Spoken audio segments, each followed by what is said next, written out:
hoy en día en muchos lugares se han abandonado los grandes himnos del himnario.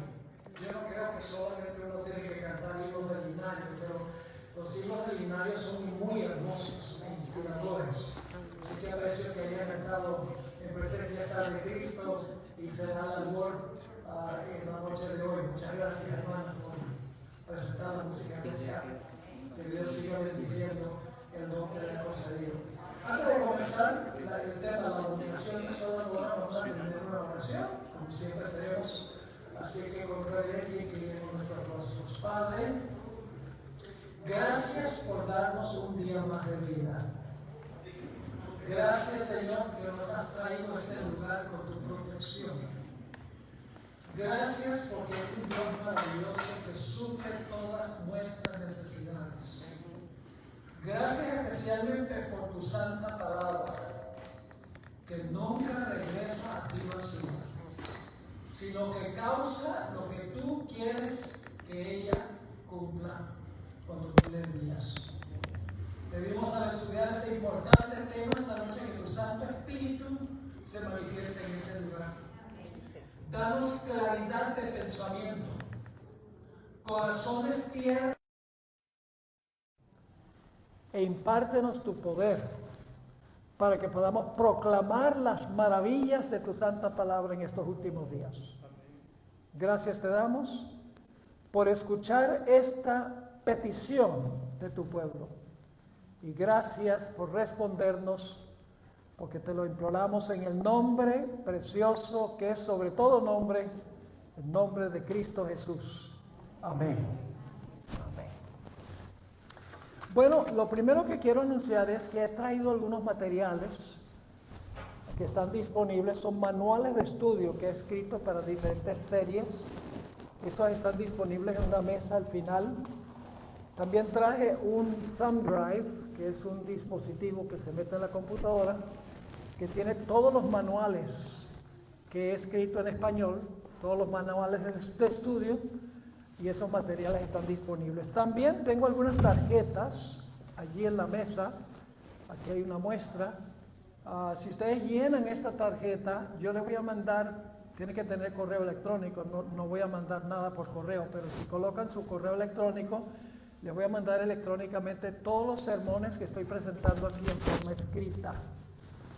Así que lo único que tienen que hacer es llenar la tarjeta, poner su correo electrónico seguro, y entonces yo cuando regrese les voy a mandar los 6 sermones bien completos, no son bosquejos, son sermones bien desarrollados para que ustedes los puedan tener y los puedan compartir con otras personas, porque estar aquí para escucharlos, pues queda algo, ¿verdad?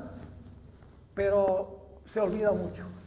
Así que si los tienen escritos, van a poder usarlos más eficazmente para alcanzar a otras personas.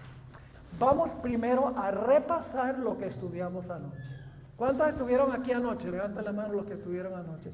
Ahora levanten la mano los que no estuvieron anoche, los que no estuvieron. ¿Dónde estaban ustedes anoche?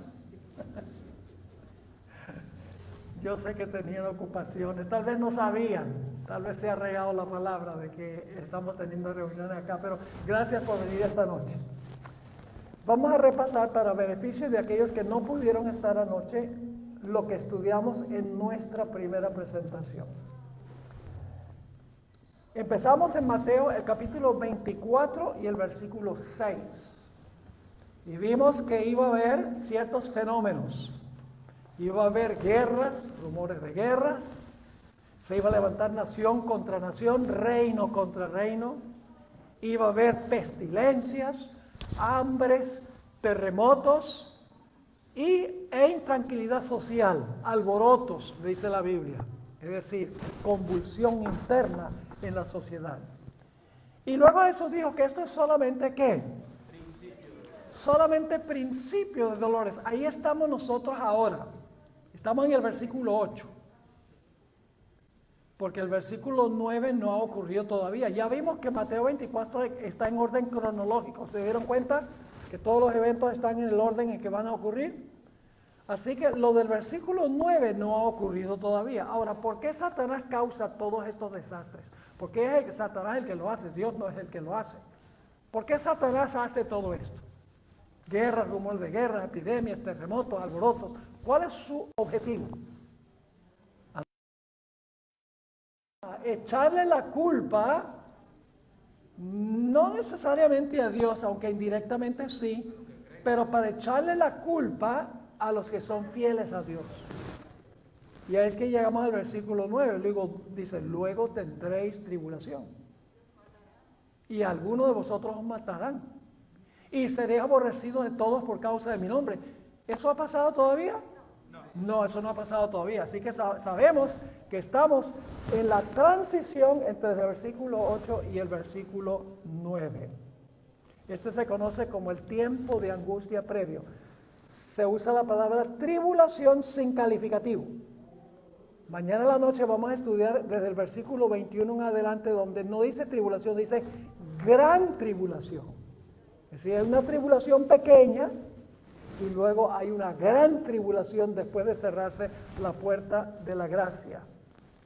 Ahora, ¿quiénes son los que van a traicionar a los fieles de Dios? Lo que uno menos espera. Los padres, los hermanos, los familiares y los amigos. Exactamente. Gente que creíamos que eran creyentes fieles. Todo lo que yo estoy diciendo lo estudiamos de la Biblia anoche. Y leímos confirmación del Espíritu, pero sí, solamente estoy repasando los puntos centrales. Ahora, ¿qué va a pasar con muchos en la iglesia cuando venga esta persecución? Muchos tropezarán, que significa que van a abandonar la fe. Eso se encuentra en el siguiente versículo, el versículo 10. Muchos tropezarán entonces. Ahora, ¿habrá mártires durante este periodo de tribulación? ¿Va a haber mártires? Sí, sí va a haber mártires. Lo dice claramente el texto. ¿Qué tendrá que hacer el pueblo de Dios, los fieles de Dios durante este tiempo? Durante este tiempo de angustia previo, cuando se está predicando el mensaje, ¿qué tendrá que hacer el pueblo de Dios? Bueno, todavía no huir. Tiene que comparecer ante ¿quiénes? Ante los gobernantes del mundo, ante los magnates de la tierra, los grandes pensadores. ¿Y cómo sabrán los fieles de Dios qué hablar? Porque el Espíritu Santo los va La hermana está como una cuchilla. No va a salir el mensaje de ellos. Habrán recibido la lluvia tardía. Y el Espíritu Santo les dará palabras para hablar cuando tengan que comparecer ante los gobernantes. Ahora, ¿qué va a pasar con el amor de muchos durante ese tiempo? El amor de muchos se va a enfriar. Algo no se puede enfriar al menos que haya estado ¿qué? Caliente antes. Es decir, parecían fieles antes, pero por causa de la transgresión de la ley, el amor de muchos se enfriará. Y especialmente el mandamiento que se está desobedeciendo es ¿cuál? El cuarto mandamiento. Pero no todos van a apostatar. Porque habrá un grupo que va a perseverar, ¿cuándo? Va el que perseverare hasta el fin, ese será salvo. Y luego se habla de la predicación del Evangelio en todo el mundo. Ahora, el Evangelio se ha predicado desde los tiempos apostólicos en todo el mundo. Pero esta predicación es la predicación del Evangelio en el contexto del mensaje del primer ángel. Es el mensaje del Evangelio en conjunción con la idea de que la hora del juicio de Dios ha llegado. Los apóstoles no podían predicar eso porque todavía no había llegado el juicio. Ni Martín Lutero podía, ni Wesley podía, ni Guillermo Miller podía tampoco predicar. Porque el juicio comenzó en 1844. Es decir, Mateo 24:14 está hablando de la predicación del Evangelio en el contexto del juicio a partir de 1844 en adelante. Y ahora estamos a donde dejamos ayer. Vamos ahora a Mateo 24 y el versículo 15. Mateo 24 y el versículo 15. Fue parte de nuestra lectura bíblica para hoy. Dice, por tanto, cuando veáis en el lugar santo la abominación desoladora de que habló el profeta Daniel, el que le entienda, entonces los que estén en Judea huyan a los montes. Varios puntos claves aquí.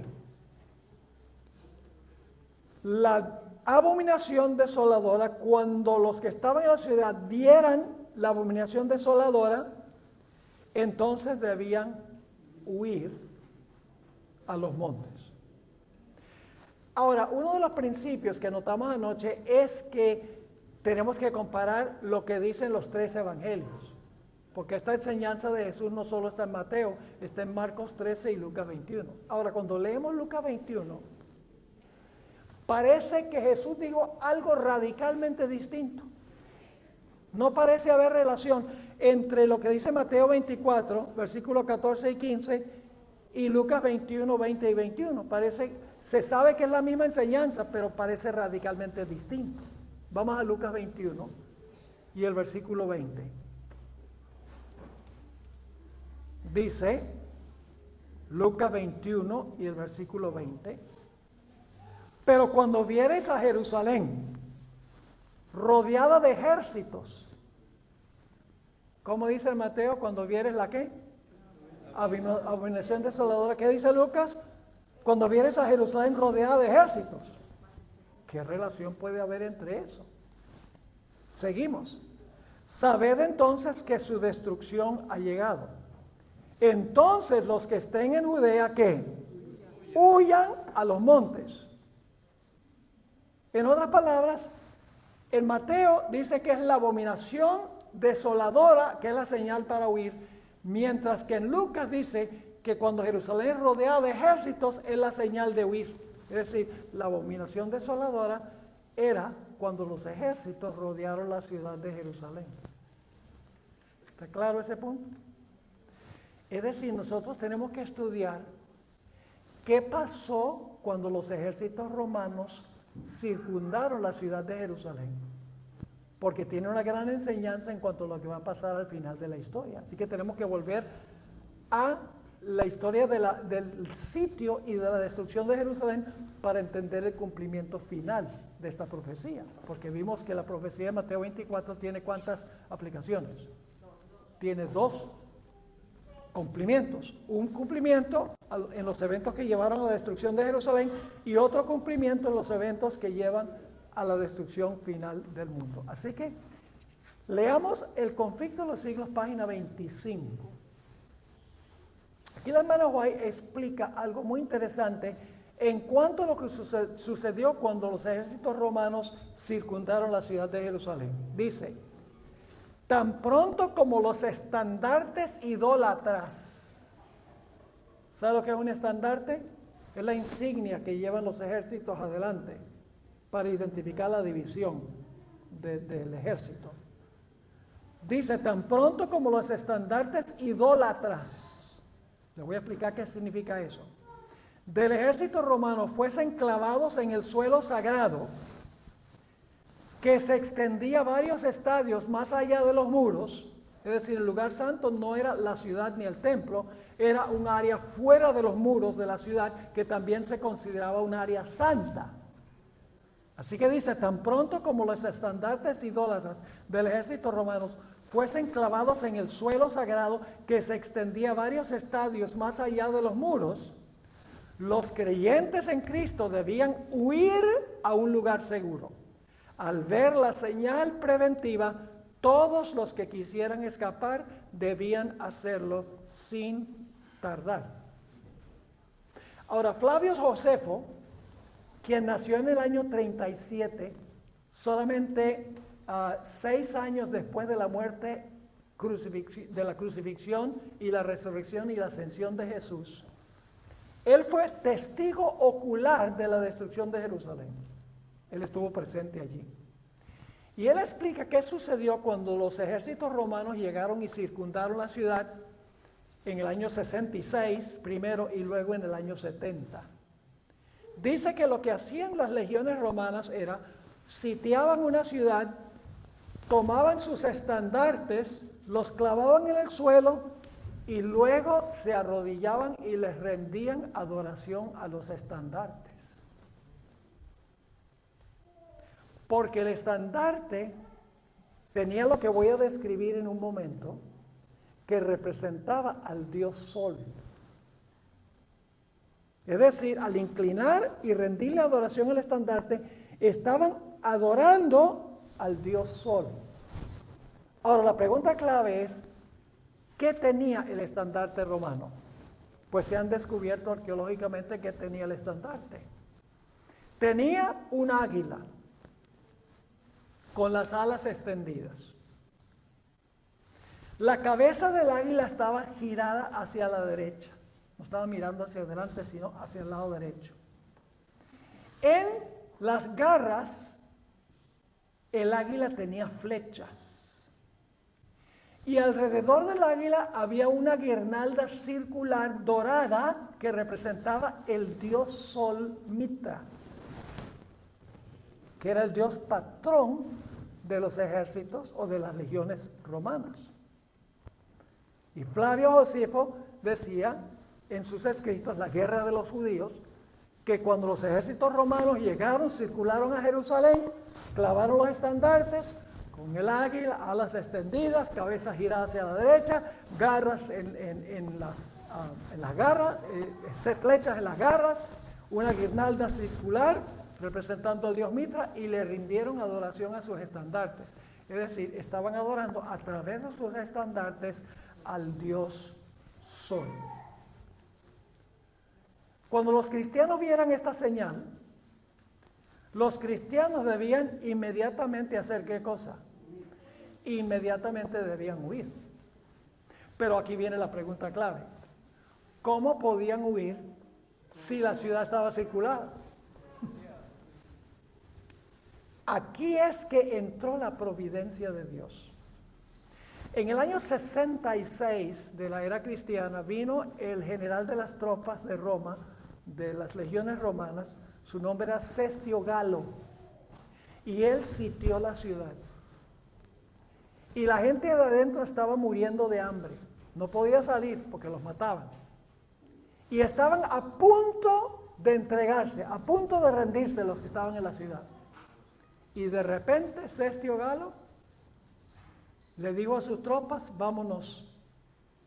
E inmediatamente Cestio Galo, con todas las tropas romanas, cuando parecía que la ciudad iba a caer, huyó. Los que estaban en la ciudad, los cristianos que estaban en la ciudad, dijeron, esta es la señal, porque ya vimos a los ejércitos romanos, a las legiones romanas circular la ciudad, ya los vimos clavar sus estandartes, ya los vimos adorar al dios Sol Mitra, y ahora se están retirando. Esta es la señal de huir.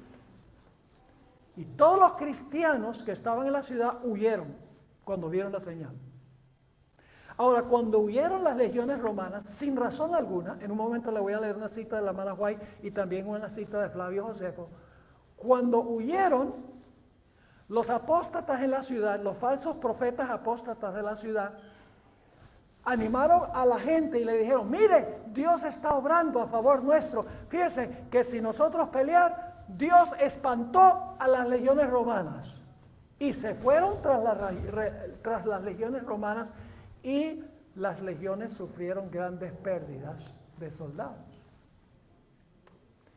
Pero luego en el año 70 regresaron primero Vespasiano y después Tito, liderando las legiones de los romanos, y ahora no hubo escape. Sitiaron la ciudad, finalmente entraron, quemaron la ciudad, quemaron el templo, y más de 1 millón de judíos fueron crucificados fuera de la ciudad. Los que no huyeron y se quedaron, perecieron. Pero la hermana White dice que ni un solo cristiano pereció en la destrucción de Jerusalén, porque habían visto los ejércitos romanos rindiéndole culto al dios Sol. Dijeron, esta es la señal de huida. Permítame leerles lo que dice la hermana White en el Conflicto de los Siglos, página 29, sobre esta retirada de Cestio. Escribió esto: después que los soldados romanos, al mando del general Cestio Galo, hubieron rodeado la ciudad, abandonaron de pronto el sitio de una manera inesperada. Y eso cuando todo parecía favorecer un asalto inmediato. Perdida ya la esperanza de poder resistir el ataque, los sitiados estaban a punto de rendirse, cuando el general romano retiró sus fuerzas sin motivo aparente para ello. ¿Quién los espantó? Dios. Porque Jesús había dicho que Dios iba a dar una señal para que los cristianos pudieran huir, y no podían huir. Después, cuando la ciudad fue sitiada por Tito, ya no podían huir, porque ¿cómo iban a huir si la ciudad estaba sitiada? Flavio Josefo escribió lo siguiente en cuanto a lo que sucedió con Cestio Galo. Escribió en su obra Las guerras de los judíos, donde describe la destrucción de Jerusalén. Dice: sin haber recibido desgracia alguna, sin haber recibido desgracia alguna y sin ninguna causa en absoluto, Cestio se retiró de la ciudad. Y ni un solo cristiano de los que huyeron cuando vieron la señal pereció. Ahora, esto tiene un cumplimiento final también, porque Mateo 24 tiene ¿cuántos cumplimientos? Tiene 2 cumplimientos. Así que esto tiene que haber un cumplimiento final, una señal para que el pueblo de Dios huya. Y tiene algo que ver con el sol y con el águila. Vamos a hablar un poco del cumplimiento final. Si tienen un billete de $1, sáquenlo. Voy a hablarles sobre los 2 círculos que se encuentran en la parte de atrás del billete de $1.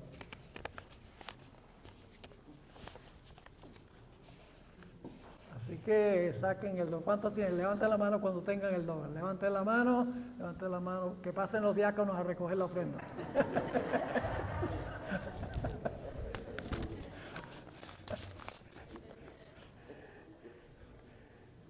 Ustedes se dan cuenta que en la parte de atrás del billete hay 2 círculos. ¿Los ven ahí? Este es el gran sello de los Estados Unidos. Es el sello oficial de la nación. Toda declaración ejecutiva, por ejemplo, Joe Biden ha hecho muchas declaraciones ejecutivas. Cada una de esas tiene que tener este sello para ser oficial. Todas las declaraciones legislativas, todas las leyes del país tienen que tener este sello para ser legales. Y todos las proclamaciones judiciales también. Es decir, todo lo que es ejecutivo, legislativo y judicial, para ser oficial tiene que tener este sello. Ahora, este sello fue creado en el año 1782. Solo 6 años después de la declaración de la independencia de los Estados Unidos. Es más, en 1776, cuando se proclamó la independencia de los Estados Unidos, ese mismo día, el 4 de julio, se reunió un comité para desarrollar un sello oficial que representaría al país. Y debatieron. Por 6 años estuvieron creando el sello y finalmente en 1782 un comité finalizó el sello y hasta el sol de hoy este es el sello oficial de los Estados Unidos que hace que todo lo que hace el gobierno sea legal. Es decir, este sello no es una invención moderna, va a las raíces de la República de los Estados Unidos. Ahora, miren el lado derecho, el círculo al lado derecho. ¿Qué se encuentra allí en el centro? Un águila. ¿Ven el águila? ¿Cómo tiene las alas? Extendida. ¿Cabeza girada hacia dónde? A la derecha. ¿Qué tienen las garras? Flechas. Tiene también un olivo, pero tiene flechas. ¿Algún paralelo? No solo eso, sino que encima de la cabeza del águila se encuentra el sol irrumpiendo a través de las nubes. ¿Vamos bien? No solo eso, sino que en este lado se encuentran algunas inscripciones. Se encuentra la inscripción, si ustedes la pueden ver ahí encima de la cabeza del águila, E pluribus unum. ¿En qué idioma? Latín. ¿Idioma de cuál imperio? Romano. ¿Ustedes creen que esto es coincidencia? No es coincidencia. Ahora, si miran el otro lado, van a encontrar una pirámide inconclusa. Una pirámide inconclusa. Pero se concluye arriba. ¿Se dan cuenta que ese triangulito arriba, con un ojo, se conoce como el ojo de la providencia? En realidad, los fundadores del país eran masones. El triángulo es un símbolo masónico. Y ese ojo representa a Lucifer. ¿Qué está irrumpiendo del ojo? Los rayos del sol están irrumpiendo del ojo. Y arriba se encuentra una inscripción, Annuit Coeptis, que significa Él ha favorecido nuestro proyecto. Y es muy interesante, no dice Dios ha favorecido, Él ha favorecido. Lucifer. Abajo hay otra inscripción, Novus Ordo Seclorum, que significa nuevo orden mundial. ¿Y ustedes creen que el nuevo orden mundial, esa idea es moderna? ¿En qué idioma está Annuit Coeptis y Novus Ordo Seclorum? En latín. Hermanos y hermanas, el idioma que se usaba en esta época era inglés.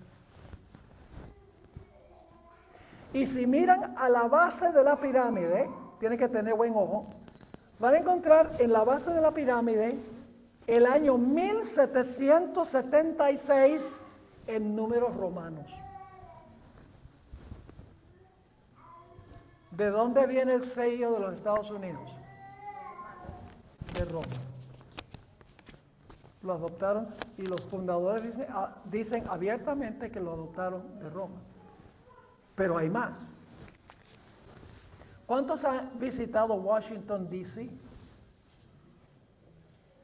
¿Han visto la arquitectura de los edificios principales en Washington, D.C.? El Capitolio, la Corte Suprema, la Casa Blanca. ¿Qué clase de arquitectura? Romana. Romana. ¿Y cómo se llama la Cámara Alta del Congreso? Senado. ¿De dónde viene eso? De Roma. ¿Y los que sirven ahí se llaman qué? Senadores.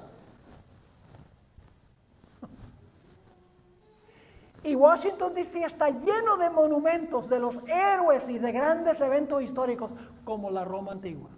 Es más, Thomas Jefferson, cuando iban a construir el Capitolio, dijo que quería que el Capitolio tuviera la forma de un templo romano. Los Estados Unidos adquirió de Roma directamente todo esto. Pero hay otro detalle interesante. Y es que cuando recién se estableció los Estados Unidos, no le decían a los ejércitos, le decían legiones. al ejército. Decían legiones. Y desarrollaron una bandera que se conoce como la bandera de la legión, que era la bandera oficial de las legiones. ¿Y saben qué tenía en el centro? Un águila con un sol radiante irrumpiendo del cuerpo del águila. Esto no es coincidencia. Ahora voy a compartirles el significado de esto. ¿Será que al final de la historia va a haber una señal relacionada con la adoración en relación con el sol? Lo que sucedió alrededor de Jerusalén fue que los romanos adoraron al sol. Pero ¿qué va a ser la señal al final de la historia? ¿Va a tener algo que ver con el sol? Sí, ya no es el sol, sino que es ¿qué? El día del sol.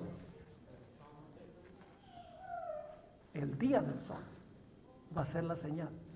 Porque Satanás es demasiado sofisticado. Satanás sabe que la gente no es tan tonta hoy como para adorar el sol. Tiene que ser más sigiloso y más engañoso.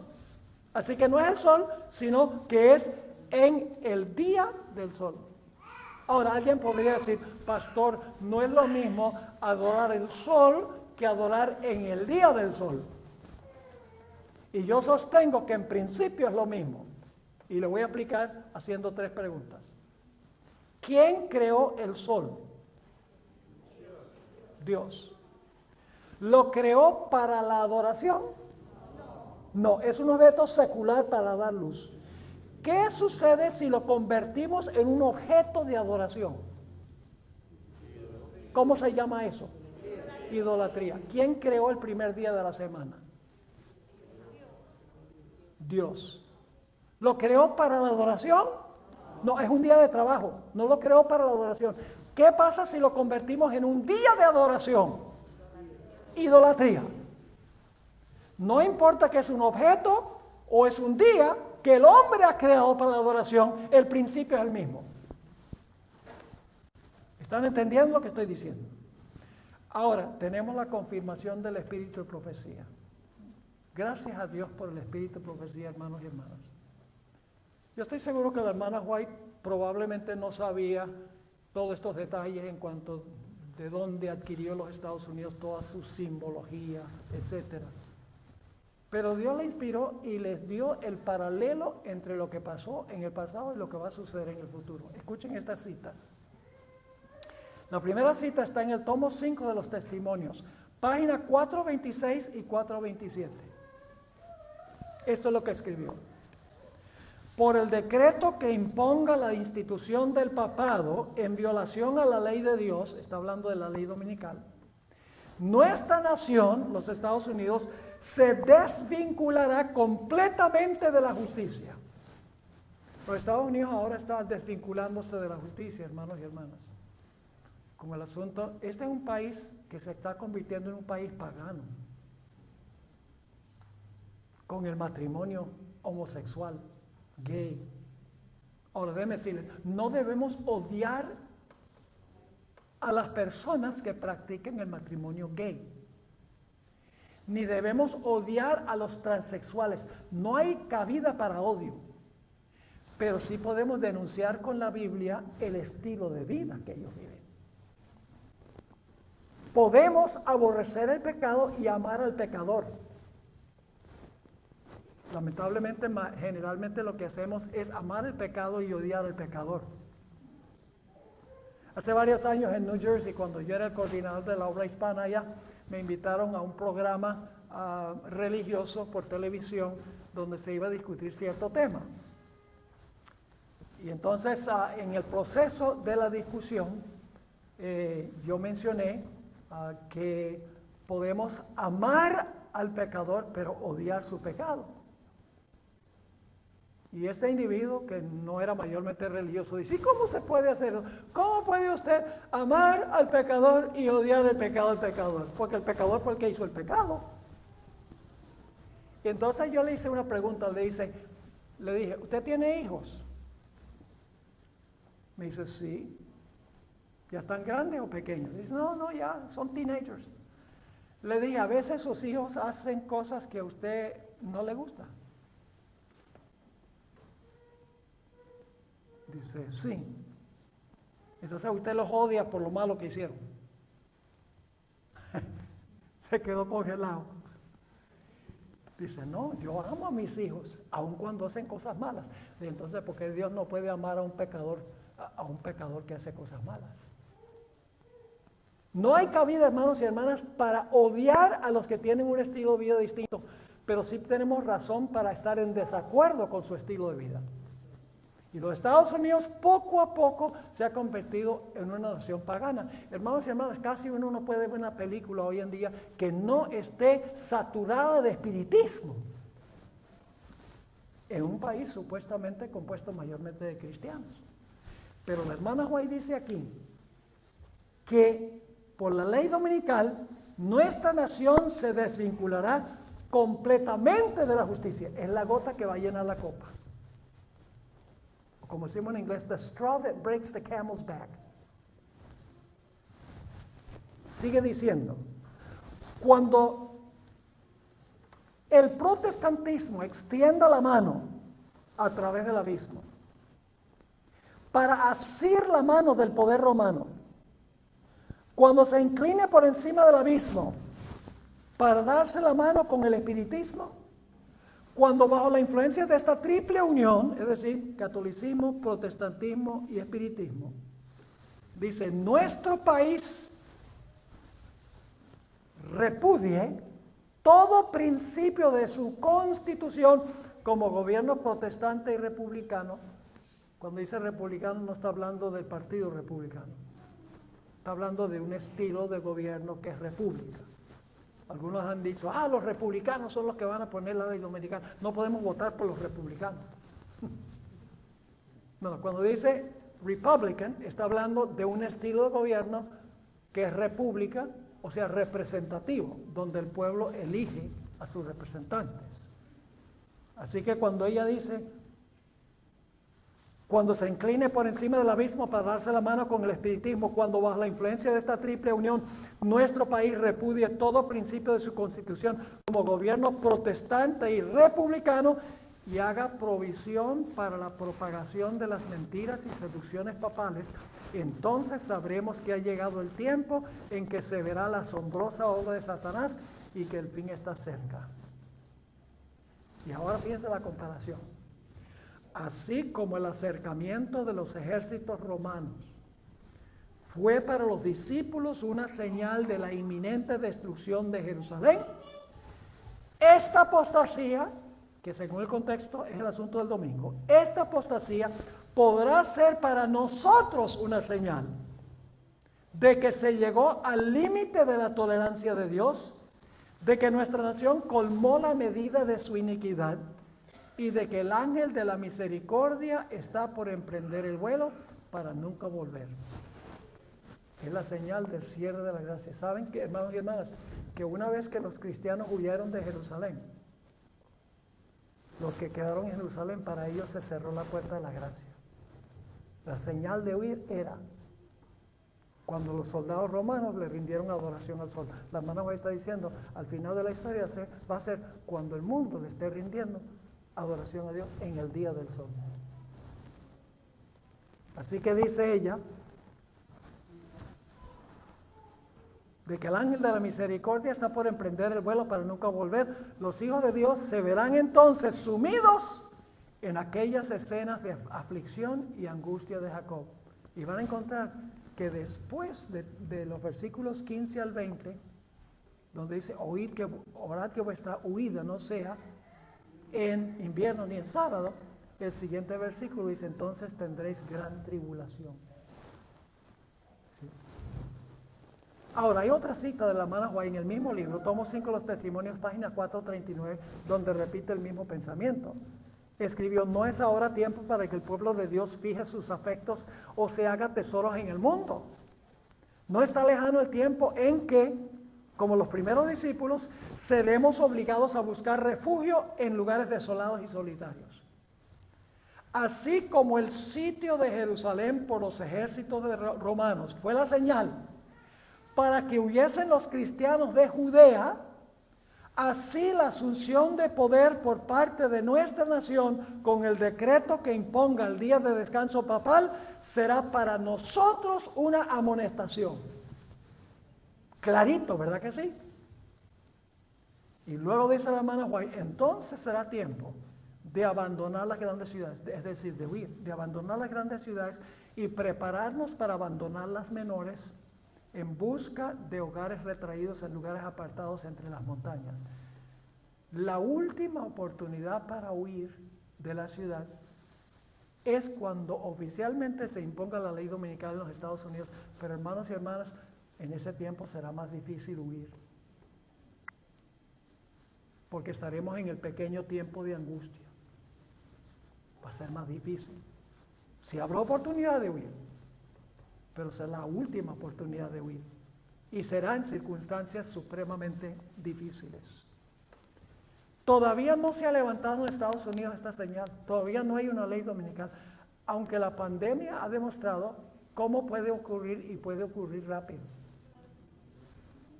Saben que yo he estado leyendo lo que dicen los ministros protestantes y los sacerdotes católicos y el Papa en cuanto a la pandemia. El Papa ha aprovechado la oportunidad de la pandemia para decir: mire, necesitamos dedicar un día a la semana para cuidar el medio ambiente y darle un descanso al medio ambiente, un descanso a los trabajadores, un día para que las familias estén juntos, para que puedan recargar sus baterías. No solamente el Papa está diciendo eso, sino muchos ministros. Es más, un ministro predicó un sermón, un ministro no adventista, en Canadá, y el título del sermón es: ¿por qué Dios nos quitó el domingo? Predicó ese sermón cuando las iglesias estaban cerradas. Y en todo el sermón él dijo: la razón por la cual Dios nos quitó el domingo, es decir, que no podemos ir a la iglesia el domingo, es porque no hemos estado guardando el domingo como debe ser. Y tengo montones de artículos y sermones de pastores no adventistas que han vinculado el asunto de la pandemia con lo que ellos consideran la violación del domingo como día de reposo.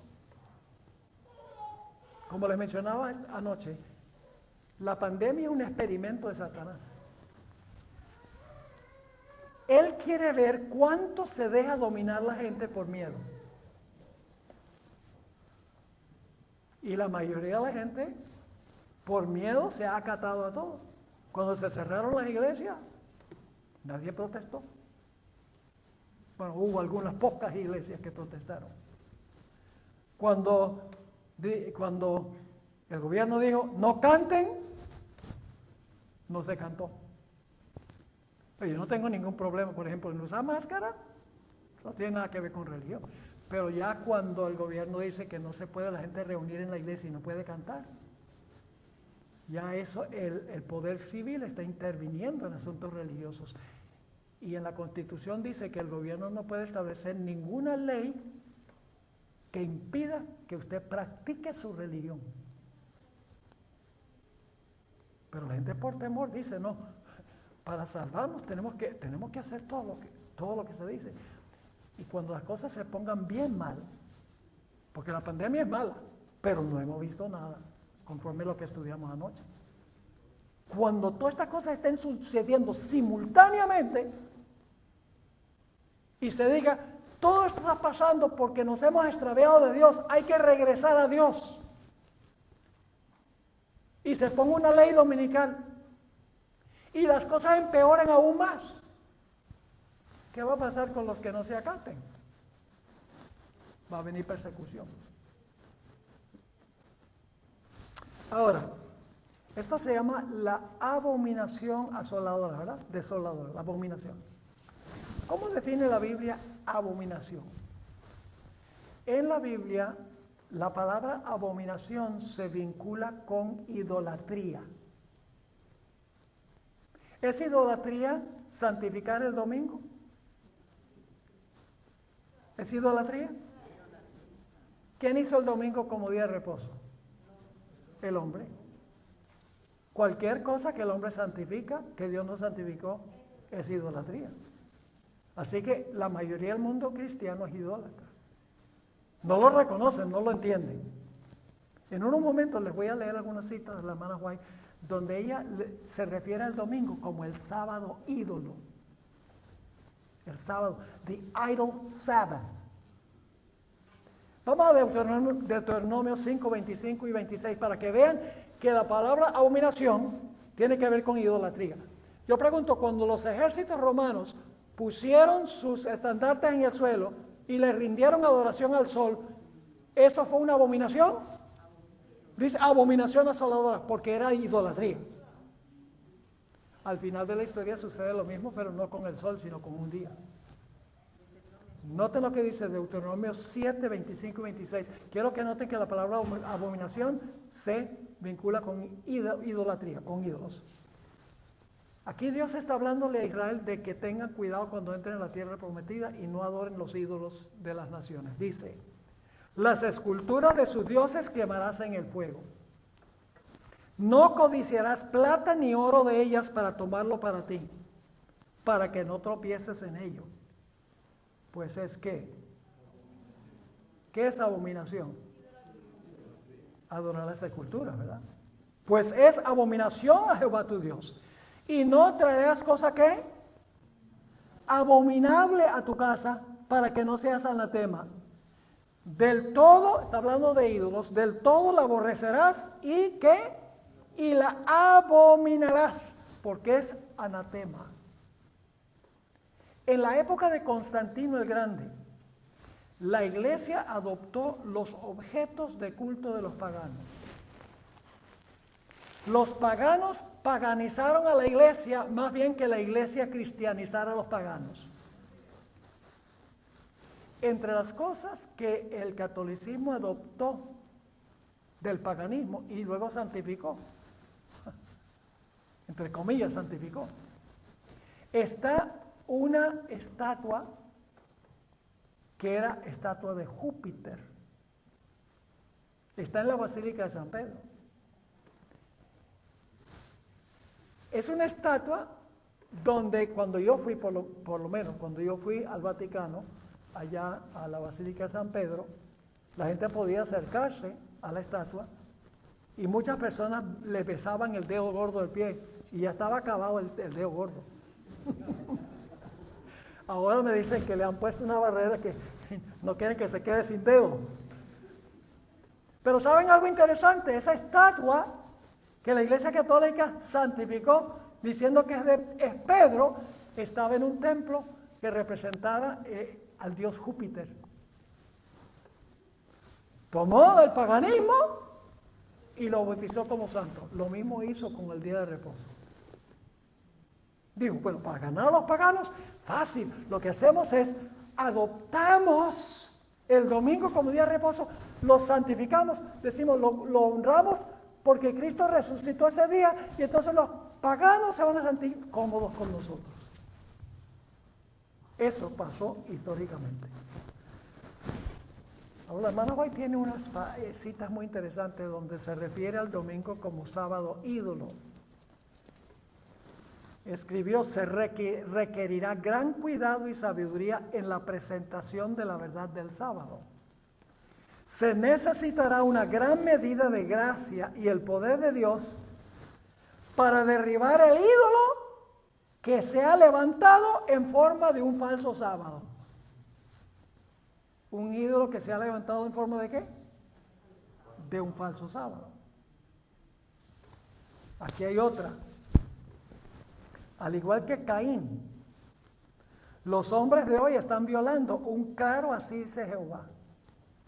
Dios ha santificado y bendecido el séptimo día y requiere que todos lo santifiquen como memorial de la creación. Vamos a dedicar los últimos 3 días al sábado aquí en esta serie. Porque está incluido aquí, porque orad que vuestra huida no sea en invierno ni. Todos los que huyeron guardaban ¿cuál día? Y todos los que van a huir al final de la historia guardarán ¿qué? Al igual que Caín, los hombres de hoy están violando un claro, así dice Jehová, Dios ha santificado y bendecido el séptimo día y requiere que todos lo santifiquen como memorial de la creación. Sin embargo, el archiengañador ha inspirado a los hombres para que levanten un día de reposo rival, que Dios considera igual que la ofrenda de Caín. Así como Caín, aquellos que adoran este ídolo se ofenden porque el pueblo escogido de Dios prefiere guardar el día que Dios ha especificado en su ley, más bien que un día de reposo de creación humana. Procuran obligar a sus semejantes a adorar este ídolo. Es decir, compara con Caín. Dios le dijo a Caín, trae un sacrificio de sangre. Y Caín lo que trajo fue un sustituto. También la hermana White habla de Nadab y Abiú. Hay dos historias en la Biblia que vamos a trazar en nuestro último tema. La historia de Belsasar. ¿Sabe cuál fue el pecado grande de Belsasar? Él tomó vasos sagrados y los trató como si fueran comunes. ¿Y saben cuál fue el pecado de Nadab y Abiú? Tomaron lo que era común y se lo presentaron a Dios como si fuera santo. Dos caras de la moneda. Tomar lo que es santo y tratarlo como que es común, y tomar lo que es común y presentarlo como si fuera santo. ¿Y qué sucedió con Belsasar por tomar lo santo y tratándolo como si fuera común? Pereció esa misma noche. ¿Y qué pasó con Nadab y Abiú? El fuego de Dios los consumió. ¿Cómo creen ustedes que se siente Dios cuando los cristianos toman el domingo y se lo presentan a Dios como si fuera santo? Y toman el sábado y lo tratan como si fuera un día común. Si Dios acepta eso, va a tener que pedirle perdón a Belsasar y Nadab y Abiú. ¿Me están entendiendo lo que estoy diciendo? Ahora, aquí hay una última cita que voy a leer sobre esto. Esto se encuentra en Manuscript Releases, no está en español, tomo 19, página 244. Dice, entre los cristianos profesos hay idólatras. Hombres y mujeres que no llevan el sello de Dios. Muchos han subvertido a la fe cristiana, convirtiéndola en idolatría, porque le dan a una institución de creación humana la gloria y el honor que Dios requiere para su día de sábado y obligando a otros a adorar este ídolo. Es decir, el conflicto es entre un día de creación humana para la adoración y un día de creación divina para la adoración. Luego escribe, Dios visitará a los tales con sus juicios retributivos que derramará sin mezcla de misericordia sobre los inconversos que aborrecen la ley de Dios. Yo pregunto, ¿Dios ha dado un día que es señal de que Él es el creador del cielo y la tierra? Nota lo que dice el libro de Ezequiel, el capítulo 12, el capítulo 20, el versículo 12 y 20. Ezequiel 20, versículo 12 y versículo 20. Les di también mis sábados para que fuesen por señal entre mí y ellos, para que supiesen que yo soy Jehová que los santifico, que significa que yo los aparto como un pueblo santo. Y luego el versículo 20 dice, santificad mis sábados y sean por señal entre mí y vosotros, para que sepáis que yo soy Jehová vuestro Dios. El conflicto final, mis hermanos y hermanas, no es un conflicto primordialmente sobre días.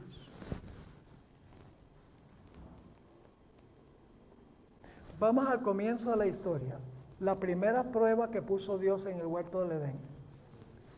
La prueba era sobre un árbol. Sí y no. Dios los probó con el árbol. Pero detrás del árbol estaba qué autoridad iban a obedecer.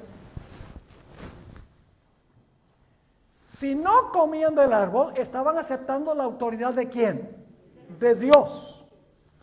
Si comían del árbol, iban a aceptar la autoridad ¿de quién? De Satanás. El día solamente era la forma en que Dios iba a probar cuál autoridad iban a obedecer. Y lo mismo sucede al final de la historia. Si guardamos el sábado, ¿quién creó el sábado como día de reposo? Dios. De Génesis y Apocalipsis dice que fue Dios. Así que si nosotros guardamos el sábado, estamos reconociendo la autoridad ¿de quién? De Dios, quien estableció el sábado. Pero ¿qué sucede si estamos guardando el domingo? Estamos siguiendo u obedeciendo la autoridad del que creó el domingo como día de reposo. Y la Biblia dice que hubo un poder que se llama cuerno pequeño que pensó que podía cambiar la ley. ¿Cuál poder es ese? El poder papal. Y saben ustedes que yo les voy a leer ahora para concluir unas citas de escritores católicos, donde ellos dicen que cuando los protestantes guardan el domingo, están siguiendo la autoridad de la Iglesia Católica. Les voy a leer algunas citas. Aquí está esta. Esta cita es muy interesante. Fue escrita por John O'Brien, quien por más de 40 años fue profesor de teología en la Universidad de Notre Dame, una de las grandes universidades católicas que queda cerca de la Universidad de Andrews. Escribió más de 40 libros. Y en este libro, que se titula La fe de millones, refiriéndose a la fe católica, escribió lo siguiente: siendo que el sábado y no el domingo se especifica en la Biblia, ¿no es curioso que los que no son católicos y quienes profesan tomar su religión directamente de la Biblia y no de la iglesia, observen el domingo en lugar del sábado? Sí, claro que son inconsistentes. Pero este cambio se hizo unos 15 siglos antes que naciera el protestantismo, y para ese tiempo la costumbre se observaba ya universalmente. Los protestantes han continuado la costumbre. Ahora escuchen esto. Los protestantes han continuado la costumbre de guardar el domingo, aun cuando se basa en la autoridad de la Iglesia Católica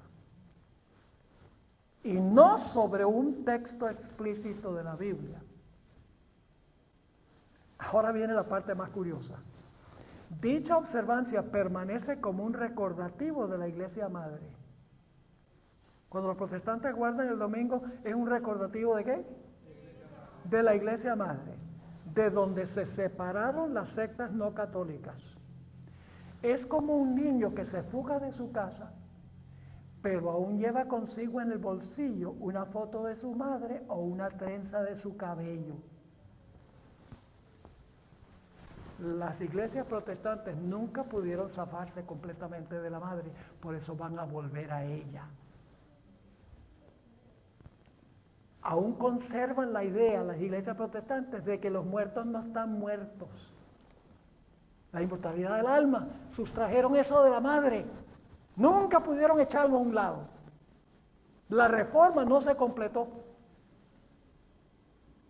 Siguieron enseñando que el infierno arde para siempre y los impíos sufren por la eternidad y en las llamas del infierno. Los protestantes asimilaron eso también. Y asimilaron la idea de que el domingo es el día de reposo. Se quedaron con doctrinas de la madre, y la hermana White dice que se van a unir los católicos y protestantes en puntos de doctrina que tienen en común. Por eso es interesante que este escritor dice, es como un niño que se fuga de su casa, se quiere escapar de la mamá, pero dice, pero aún lleva consigo en el bolsillo una foto de su madre, una trenza de su cabello, es decir, lleva un recordativo. No se ha podido desligar completamente de su madre. Aquí hay otra cita. El Monseñor Segur escribió, fue por la autoridad de Jesucristo que la Iglesia Católica transfirió este reposo al domingo para conmemorar la resurrección de nuestro Señor.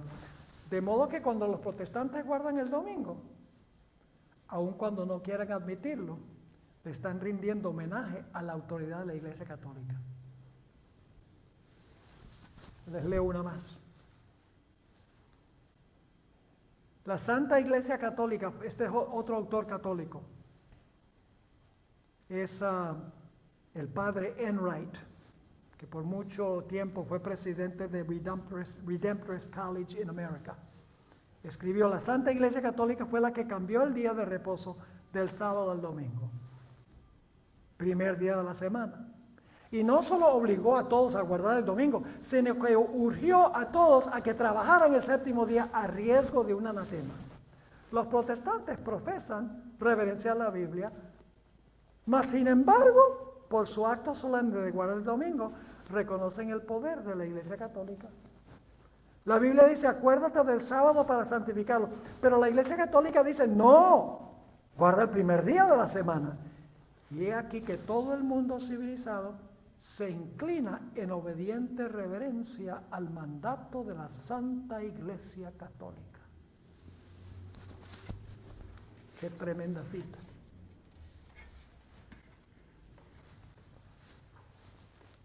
Ahora, ustedes recuerdan los siguientes versículos después de la abominación asoladora. Dice que cuando se vea la abominación asoladora al final de la historia, que es la ley dominical, ¿qué va a hacer el pueblo de Dios? El pueblo de Dios tiene que huir. Porque la puerta de la gracia está por cerrarse. Tiene que huir. Leamos Mateo 24, 16 al 19. Entonces los que estén en Judea, huyan a los montes. El que esté en la azotea, no descienda para tomar algo de su casa. Y el que esté en el campo, no vuelva atrás para tomar su capa. Mas hay de las que estén encintas y de las que crían en aquellos días. La ley dominical va a poner al pueblo de Dios en una situación difícil.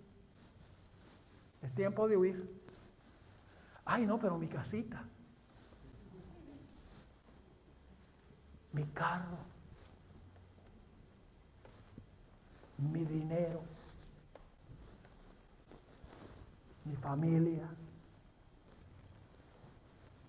¿Qué dice Jesús cuando llegue en este momento? El que esté en la azotea, no descienda. El que esté en el campo, no vuelva atrás a buscar la capa. Ahora, Lucas 17 nos agrega un detalle muy interesante. Lucas 17, 31 y 32. Nuestro penúltimo versículo. Lucas 17, 31 y 32. Dice: en aquel día el que esté en la azotea y sus bienes en su casa, no descienda a tomarlos. Y el que en el campo, asimismo, no vuelva atrás. Acordaos de la mujer de Lot. Interesante que en este versículo Jesús agrega eso a lo que dice Mateo 24. ¿Qué sucedió con la mujer de Lot? ¿Qué había dicho Dios a Lot, a su esposa y sus hijas? Caminen recto, no miren hacia atrás. ¿Por qué no debían mirar hacia atrás? Para que no recordaran lo que estaban dejando. Ay, lo que estamos dejando atrás.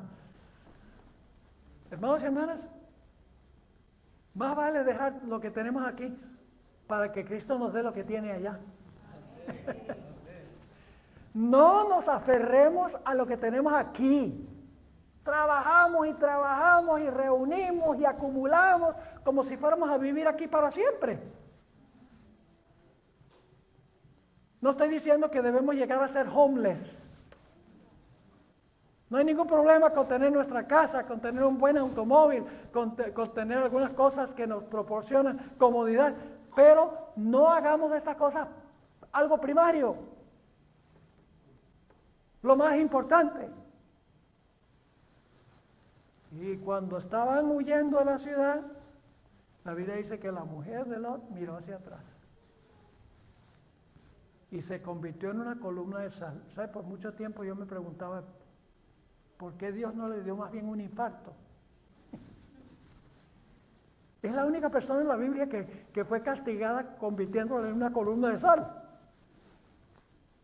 Y luego leí lo que Cristo dijo, que cuando la sal pierde su sabor, no sirve sino para ser echada a la tierra y pisoteada. Ella había perdido su sabor, su carácter salado, porque los fieles son la sal de la tierra. Pero cuando pierden su capacidad de darle un sabor salado, no tienen razón para existir. ¿Y saben lo que es interesante? La sal se mezcla con la comida, pero la sal nunca pierde su carácter salado. Está en la comida, pero conserva su sabor. De la misma manera, el cristiano se entremezcla la sociedad con las personas que necesitan a Cristo, pero siempre conserva su carácter salado.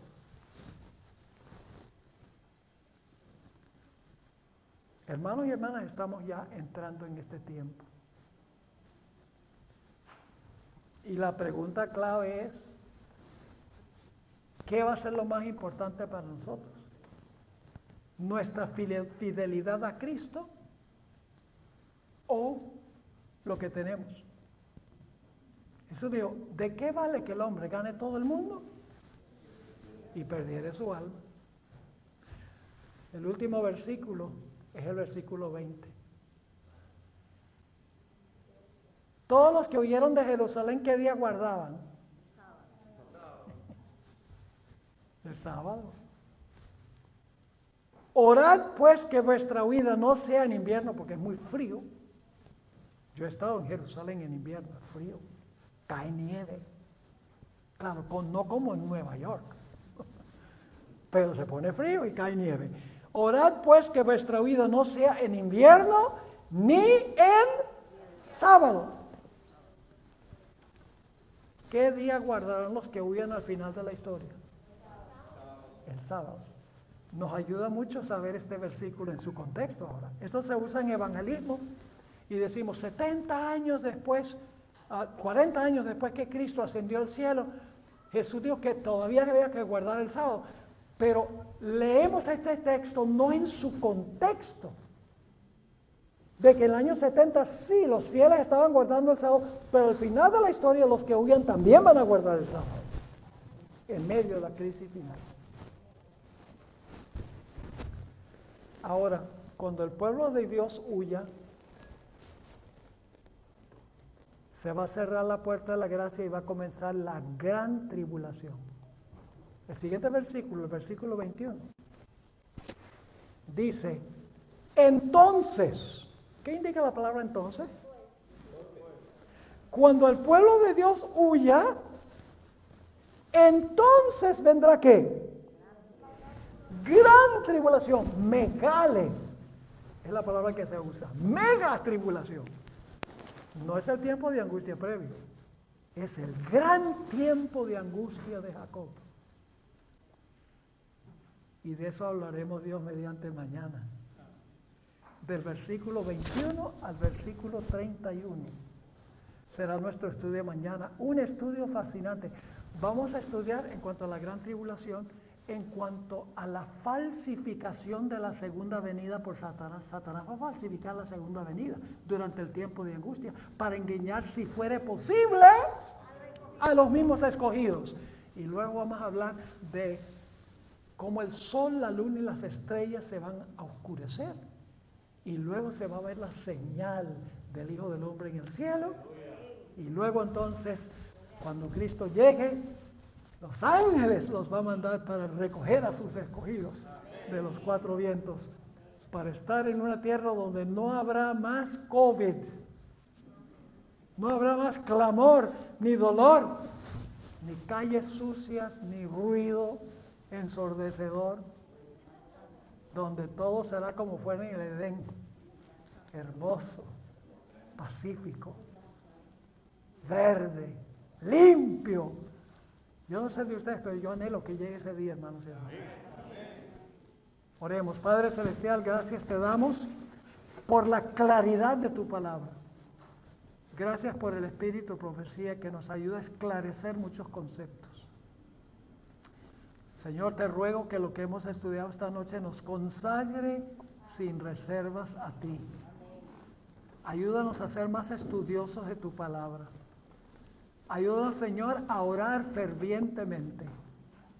Ayúdanos, Señor, también, danos palabras para testificar a aquellos que no saben nada de esto, porque queremos que ellos se salven también. Gracias por habernos acompañado. Graba lo que hemos estudiado en nuestra mente y nuestro corazón. Acompáñanos al salir de este lugar. Llévanos con tu bendición y con tu protección. Te lo imploramos en el nombre de Jesús. Amén.